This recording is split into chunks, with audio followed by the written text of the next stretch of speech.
dados do PIB apresentados pelo governo Lula têm sido motivo de festa para o Molusco e para os seus asseclas.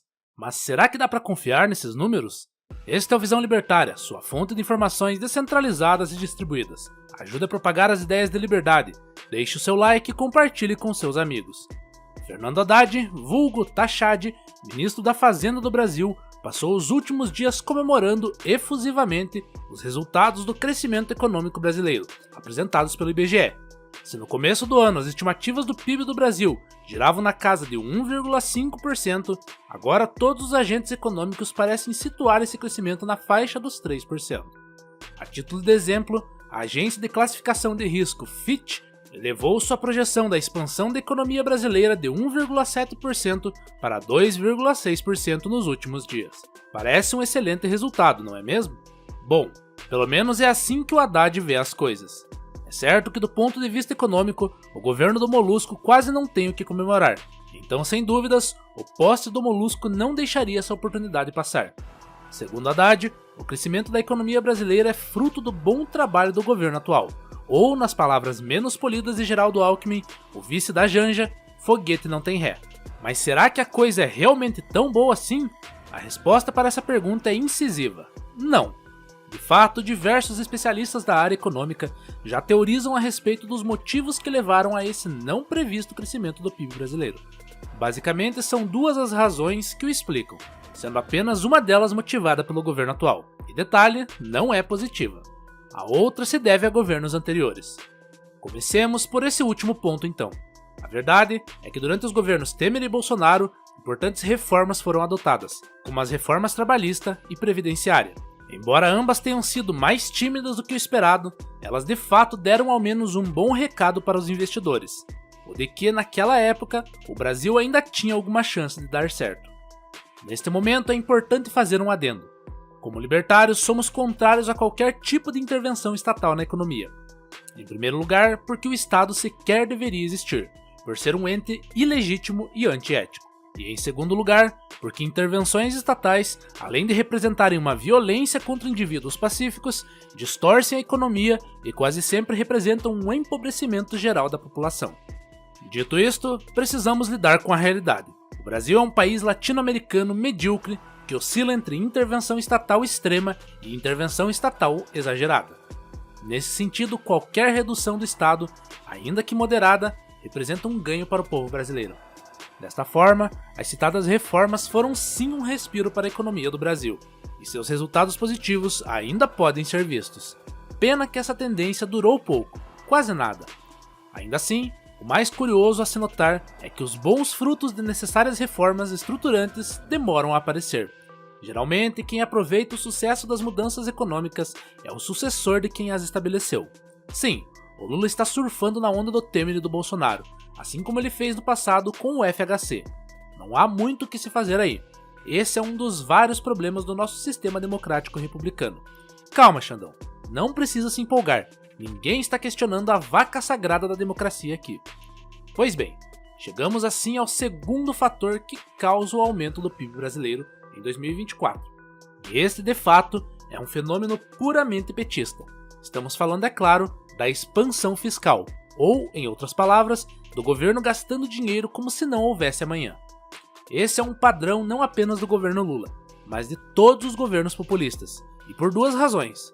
Em primeiro lugar, a expansão fiscal permite ao governo gastar até o que não tem para fazer picaretagem demagógica e assistencialista. E é claro, para encher os bolsos dos amigos do rei, os quais são os maiores beneficiários de tais governos. Em segundo lugar, esse gasto desenfreado gera a falsa impressão de que a economia está crescendo. A verdade, contudo, é que isso não passa de impressão mesmo, no caso, de dinheiro. E é aí que chegamos ao grande problema do uso do PIB como medida econômica, sendo mais bem compreendido quando entendemos o cálculo por trás desse indicador.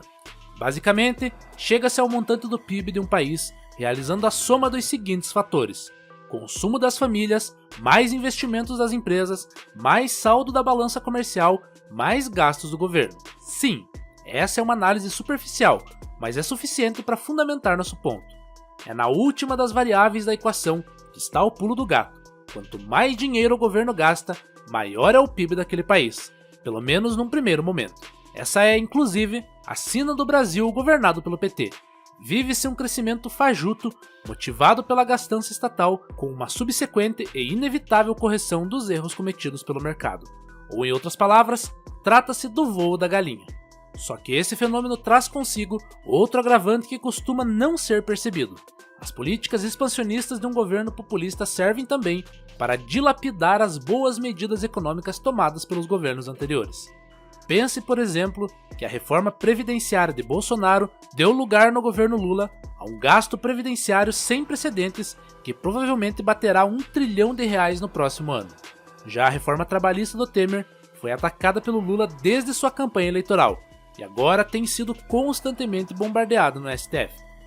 Por outro lado, o arcabouço fiscal, um filho deformado parido por Lula e Haddad, piorou de forma considerável o antigo sistema, o teto de gastos, que, embora frágil em alguns pontos, conseguiu controlar o avanço da dívida pública brasileira. Agora, sem essa trava fiscal, o governo Lula conseguiu a proeza de aumentar a dívida pública brasileira em R$1 trilhão. Basicamente, estamos gastando como se estivéssemos no fecha-tudo do bichinho chinês, só que sem o fecha-tudo. Sim, amigo, em matéria de governo petista, os gastos são tratados na casa dos trilhões. Sabe o que isso significa na prática? Mais dinheiro sendo imprimido do nada para custear essa gastança, ou seja, mais inflação. Em algum momento, essa montanha de dinheiro chegará à ponta final da economia, ao consumidor, causando aumento generalizado de preços. E esse filme já nos é bem conhecido. Elevação da taxa de juros para conter a escalada de preços, negócios sendo encerrados e o poder aquisitivo do brasileiro desaparecendo. Em outras palavras, é o mesmo cenário da crise dos governos petistas anteriores acontecendo no atual governo petista. Isso se tivermos aumento dos juros, afinal, o próximo presidente do Bacen, o Galípolo, é mancomunado com o cachaceiro, que já disse que as taxas de juros no Brasil estão muito altas para a realidade do tupiniquim médio. Se o Brasil de fato tiver um crescimento nominal do PIB na ordem dos 3%, isso representará cerca de 350 bilhões de reais a mais de riqueza circulando no país. Como vimos, o cálculo do PIB é enganoso, por considerar o gasto estatal como geração de riqueza. Mas apenas pense por esse lado. O governo Lula gastou R$1 trilhão para gerar apenas 1/3 desse valor em riqueza para a sociedade, pelo menos segundo a equação do PIB.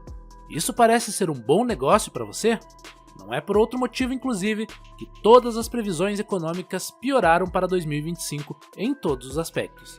Primeiro, espera-se que o PIB cresça abaixo de 2% no próximo ano, significando sem dúvidas a galinha caindo de cara no chão. Também se prevê uma taxa oficial de inflação persistentemente alta e os juros elevados por ainda um bom tempo. Como cereja do bolo, o dólar seguirá nas alturas, porque o real tem sido desvalorizado pelo governo Lula, para criar um PIB ilusório. Não se engane, meu amigo, não existe crescimento econômico criado pelo governo ou dele decorrente. O Estado apenas destrói a riqueza e o potencial de crescimento de uma nação, por meio de sua burocracia, da sua violência institucionalizada e, é claro, através dos impostos, o Estado assalta a população, promove e perpetua crises, e no final de tudo, ainda culpa o mercado pelos seus erros. Duvida? Pois aguarde as cenas dos próximos capítulos deste governo Lula 3.0, para conferir se as coisas não vão seguir dessa forma. Quem realmente promove o crescimento da economia e a riqueza dos povos é o mercado, ou seja, milhões de agentes econômicos independentes atuando de forma autônoma na sociedade. Esse movimento espontâneo e descentralizado garante a melhor alocação de recursos e a busca pelo crescimento econômico, não por razões populistas, mas porque isso é o melhor para cada indivíduo. Quanto mais livre for este mecanismo, quanto menor for a intervenção estatal, mais rapidamente toda a sociedade colherá os frutos do crescimento econômico.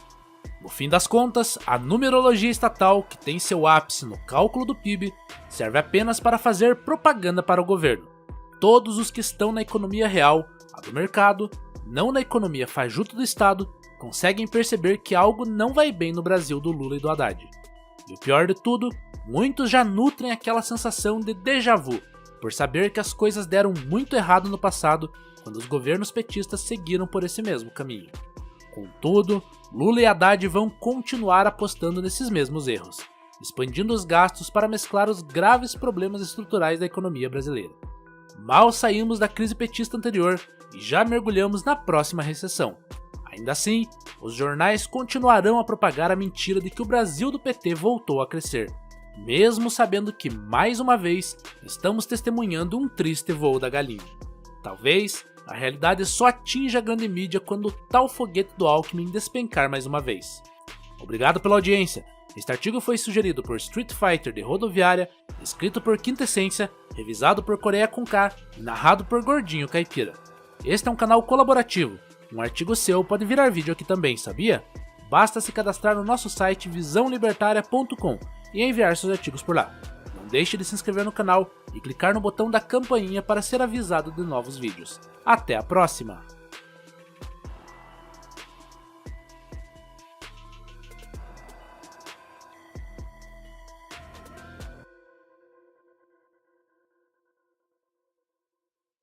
Tom, primeira coisa, antes de entrar na sua casa, então... Pô, o ângulo tá bonitaço aqui. Sério, né? mano? Tá top a luz, cara. Deixa eu ver se eu tô também. Ó. Primeira dica que você pode dar, então, pra quem quer começar no marketing digital, Tom. Começar no mercado digital? Cara, a primeira dica é você não ignorar o óbvio, né? Não ser aquelas pessoas Zé Ruela que acham que tem que fazer tudo ao mesmo tempo. Faz arroz com feijão, pô.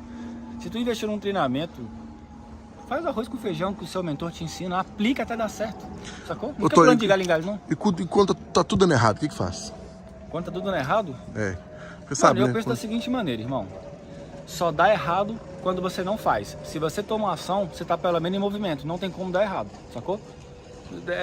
Esse é o meu ponto de vista. Não para, né? Tipo assim, porra, se você tem a oportunidade de começar no mercado digital e não começa por medo, já tá errado. Já tá dando errado ali.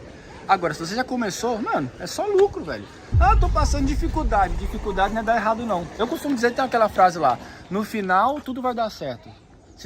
Se não tá dando certo, é porque o final não chegou. Para de ficar chorando e faz o que tem que acontecer e acabou. Isso aí, já começou com uma porrada aqui de conteúdo, hein? Já vá, pô.